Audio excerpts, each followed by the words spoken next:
Es tieši mopēdu triku taisītājs. Tas ir mods arī standpoint. Tā mods nav tāda manāta. Mods tur jau ir vairāk nepieciešama finansāvāks. Naudiņa vairāk, izdevumi lielāk, traumas daudz bīstamāks. Viens kritiens un tad ir čau. Pats esmu krīts ar mods entāks reizes. Negribu to atcerēties. Šī to ātrums nav liels, ieskrienies līdz 30, 40, 50. Tad var nokrīt, nu labi, 50 brauc tālāk. Viņš noskrāpēt L-pointu ceļu, tas ir viss.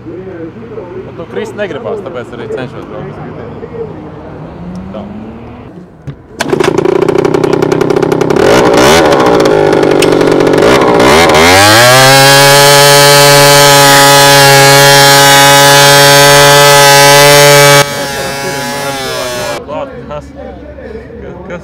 Kas tu esi?